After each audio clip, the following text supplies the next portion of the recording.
దక్షిణాది ఉద్యమాన్ని గ్రేటర్ హైదరాబాద్ లో విస్తరణ చేస్తున్నామని తెలిపారు ప్రొఫెసర్ గాలి వినోద్ కుమార్. దక్షిణాది ఉద్యమాన్ని గ్రేటర్ హైదరాబాద్ లో విస్తరణ చేస్తున్నామని ఢీ-జాక్ జాతీయ చైర్మన్ ప్రొఫెసర్ గాలి వినోద్ కుమార్ తెలిపారు. అందులో భాగంగా తార్నాకలోని కార్యాలయంలో 59 దళిత కులాలను ఏకం చేస్తూ దక్షిణాది గ్రేటర్ హైదరాబాద్ దళిత సంఘాల జేఏసీ చైర్మన్ గా గట్టు అశోక్, అధ్యక్షులుగా బూడాల విజయభాస్కర్ రావు, వర్కింగ్ ప్రెసిడెంట్ గా ఆంజనేయులు, వైస్ చైర్మన్ గా మన్నే సత్తయ్య, జనరల్ సెక్రటరీగా జీజ్ రత్నం, జాయింట్ సెక్రటరీగా ప్రభుదాస్ ను ఢీ-జాక్ జాతీయ చైర్మన్ ప్రొఫెసర్ డాక్టర్ గాలి వినోద్ కుమార్ నియమించారు. ఈ సందర్భంగా వారికి నియామక పత్రాలను అందజేశారు.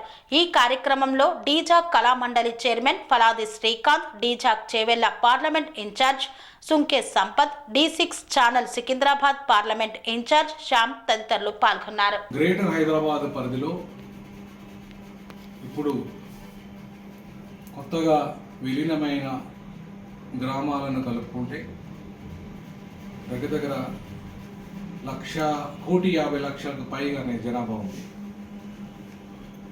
అందులో 50 లక్షలకు పైగా దళితులే ఉన్నారు. బట్ వీళ్ళ సమస్యల్ని అడ్రస్ చేయడానికి ఎన్ని కుల సంఘాలు ఉన్నప్పటికీ కూడా ఆ కుల సంఘాలు ఏవి పట్టించుకోవడానికి కారణంగా ఇవాళ దక్షిణాది జాయింట్ యాక్షన్ కమిటీ ఢీ-జాక్ ముఖ్యంగా ఫస్ట్ దళితుల యొక్క సమస్యలను అడ్రస్ చేయడానికి వీళ్ళంతా ఒక తాటి మీదకి అంటే 59 కులాలన్నింటినీ కలిపి ఒకటే జాబ్ కింద ఏర్పాటు చేసి వీళ్ళకున్న సమస్యలు ప్రధానంగా వీళ్ళ మీద జరుగుతున్న అత్యాచారాలు, దాడులు, అలా భూమి కబ్జాకు గురవుతుంది, విద్యా ఉపాధి అవకాశాలు లేవు, సరైన వైద్య సదుపాయాలు లేవు.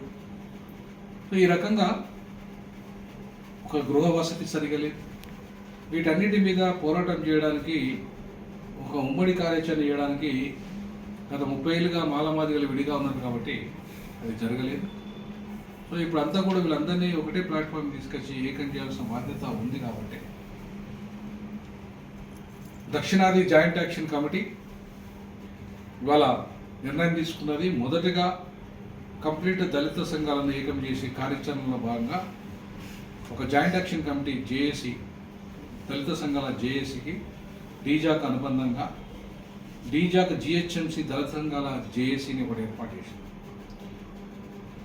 దానికి గౌరవ అధ్యక్షులుగా బూడల విజయభాస్కర్ రావు గారు,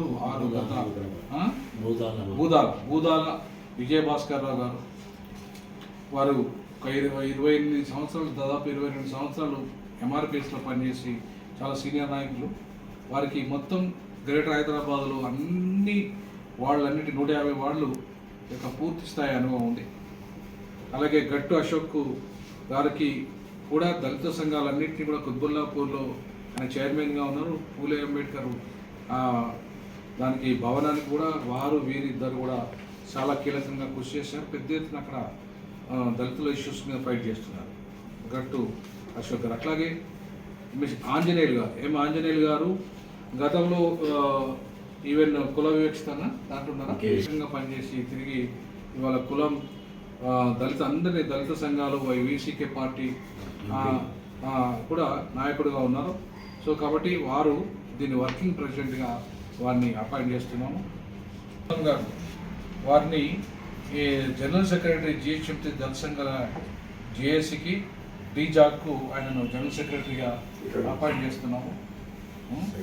రత్నం గారిని, అట్లాగే మన్నే సత్తయ్య గారిని వైస్ చైర్మన్, మన్నే సత్తయ్య గారిని వైస్ చైర్మన్గా అపాయింట్ చేశాను. అంతేకాకుండా ప్రభుదాస్ గారిని జాయింట్ సెక్రటరీగా అపాయింట్ చేయడం జరిగింది. సో వీళ్ళందరూ కూడా ఇవాళ వీళ్ళకి అపాయింట్మెంట్ ఆర్డర్స్ ఇస్తున్నాను. అంతేకాకుండా ఈ డిసెంబర్ 6వ తారీఖు బాబాసాహెబ్ అంబేద్కర్ 68వ వర్ధంతి సందర్భంగా సుందరయ్య విజ్ఞాన కేంద్రంలో భారీగా వీళ్ళ ప్రమాణ స్వీకార కార్యక్రమం ఏర్పాటు చేయడం జరిగింది.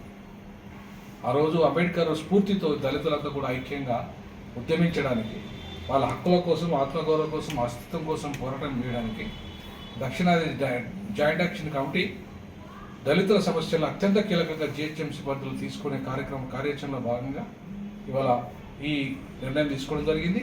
ఇవాళ ఏంటంటే భారత రాజ్యాంగం ఇలా అమలైన దినోత్సవం. సో సో భారత రాజ్యాంగ నిర్మాత వర్ధంతి దినోత్సవం రోజు వీళ్ళ యొక్క ప్రమాణ స్వీకారం ఉంటుంది. బాబాసాహెబ్ అంబేద్కర్ ఆలోచన విధానాన్ని ముందుకు తీసుకెళ్ళడానికి పెద్ద ఎత్తున గ్రేటర్ హైదరాబాద్ను దేశానికి రెండవ రాజధాని చేయమని అంబేద్కర్ చెప్పాడు. సుప్రీంకోర్టు బెంచ్ కావాలని చెప్పాడు అంబేద్కర్. అట్లే కాక బాబాసాహెబ్ అంబేద్కర్ మొత్తం దక్షిణాదికి సెకండ్ క్యాపిటల్తో పాటు ఇంకా అనేక ఇష్యూస్ని ఆయన ఈ దక్షిణాదిలో ఉండాలి, డెవలప్మెంట్ కౌన్సిల్ ఉండాలి, అట్లాగే ప్రత్యేక ప్యాకేజ్ ఉండాలి, ప్రత్యేక రిక్రూట్మెంట్ బోర్డు ఉండాలి, ఇట్లా అనేక రకాల ప్రతిపాదనలు 55లోనే చేశాడు అంబేద్కర్. బట్ ఇంతవరకు నెరవేరలేదు దక్షిణాదిలో, ముఖ్యంగా హైదరాబాద్లో. కాబట్టి వాటిని నెరవేర్చడమే మా లక్ష్యంగా, ఈ కమిటీని నేను నియమిస్తున్నాను. యాజ్ ఏ చైర్మన్, డీజాక్ చైర్మన్గా మొదటిగా దళితులు, తర్వాత బీసీలు, తర్వాత ఓసీలు, మైనార్టీలు, ఇట్లా అన్ని విభాగాలతో పూర్తి స్థాయిలో ఏదైతే సకల జనుల సమ్మె ఎట్లయితే టీజేఏసీలో సకల జనులు ఎట్లయితే కలిసి వచ్చారో ఉద్యమానికి, దీంట్లో కూడా టీజేఏసీలో కూడా సకల జనులను ఇంక్లూడింగ్ అగ్రవర్ణాల కూడా కలుపుకొని ఈ జేఏసీ పూర్తి స్థాయి సంపూర్ణంగా త్వరలోనే ప్రారంభించబోతాం. సో ముందుగా ఈ దళితుల అపాయింట్మెంట్ ఏదైతే డీజాక్ దళిత సంఘాల అపాయింట్మెంట్ అందరినీ విజయభాస్కర్ గారు అంటే ఇస్తున్నాను, అందరం కలిసి పెట్టుకుంటే అయిపోతుంది. ఆంజనేయులు గారికి వర్కింగ్ ప్రెసిడెంట్, రత్నం గారి మల్లి సత్తయ్య గారు, రవిదాస్ ఇట్లా స్వామి బోధానంద గోసేవ ఆశ్రమం సైథాపూర్. జ్యోతిష్యం, వాస్తుశాస్త్రం మన పూర్వీకులు మనకిచ్చిన వరం. దుర్గాదేవి, కాలభైరవ ఉపాసనతో వాక్సిద్ధి పొందిన శ్రీ శ్రీ బోధానందగిరి స్వామివారు మీకు ఎలాంటి సమస్యలున్నా, వాటిలో ముఖ్యంగా ధన నష్టం, ఆరోగ్య నష్టం, భార్యాభర్తల మధ్య గొడవలు, ప్రేమించుకున్న వారు దూరం అవడం, ఎన్ని సంబంధాలు వచ్చినా పెళ్లి ముడి పడకపోవడం, రోడ్డు ప్రమాదాలు, అప్పుల బాధలు, వ్యవసాయంలో నష్టాలు, పెద్దల మాట పిల్లలు వినకపోవడం, ఆరోగ్య శాంతి, గృహశాంతి, మనశ్శాంతి లేకపోవడం, ఇలాంటి సమస్యలు ఉన్నట్లయితే ఒక్కసారి స్వామీజీని కలవండి. మీ సమస్యలకు తగిన పరిష్కారాన్ని పొందండి. అంతేకాక అన్ని రకాల వ్యాధులకు గోపంచగవ్య మరియు మూలికా వైద్యం చేయబడును. నమ్మకంతో రండి, ఆయురారోగ్యాలతో వర్ధిల్లండి. మా అడ్రస్ స్వామి బోధానంద గోసేవ ఆశ్రమం, సైథాపూర్, వీరభద్రస్వామి గుడి దగ్గర, యాదగిరిగుట్ట. సంప్రదించవలసిన నెంబర్ 9849213754 మరియు 9618034138.